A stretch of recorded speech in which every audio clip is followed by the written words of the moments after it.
আমরা এমন একটি মানবিক বাংলাদেশ গড়তে চাই।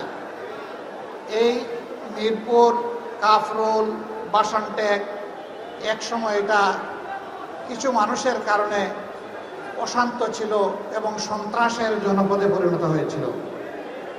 আমরা সন্ত্রাস মুক্ত বাংলাদেশ দেখতে চাই, আমরা চাঁদাবাজ মুক্ত বাংলাদেশ দেখতে চাই, আমরা দুর্নীতিবাজ মুক্ত, দখলদার মুক্ত বাংলাদেশ দেখতে চাই এবং আমরা সত্যিকার অর্থে কোরআনের আলোকেই সেই বাংলাদেশটা চাই।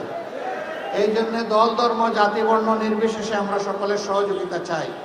কোরআনের আইন কায়েম হলে সকল ধর্ম বর্ণের মানুষ তার ন্যায্য অধিকার পাবে, মর্যাদাবান নাগরিক হিসেবে ইনশাআল্লাহ তারা এই দেশে নিরাপত্তা নিয়ে বসবাস করবে এবং বিশ্বের বুকে মাথা উঁচু করে একজন বাংলাদেশী হিসেবে পরিচয় দিতে পারবে।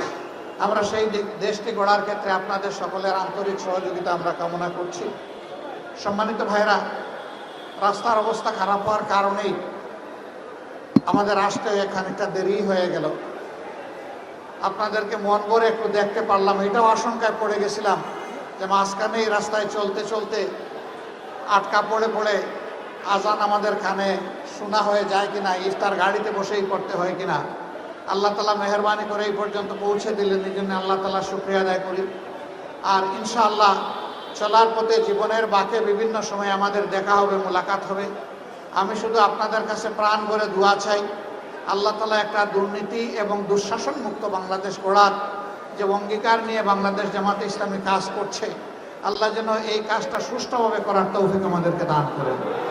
দুনিয়ার কোনো লোভ লালসা আমাদেরকে যেন পেয়ে না বসে, আমরা যেন পরিচ্ছন্ন হৃদয় নিয়ে আল্লাহকে ভয় করে মানুষকে এবং দেশকে ভালোবেসে আমরা যেন একটা সোনালী মানবিক বাংলাদেশ গড়ে তুলতে পারি।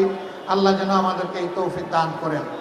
আজকের এই ইফতার মাহফিলের আয়োজন যারা করেছেন, বিভিন্নভাবে যারা সহযোগিতা করেছেন এবং এখানে যারা কষ্ট করে হাজির হয়ে আমাদেরকে যারা উৎসাহিত করেছেন, তাদের সকলের প্রতি আমরা গভীর কৃতজ্ঞতা জ্ঞাপন করছি।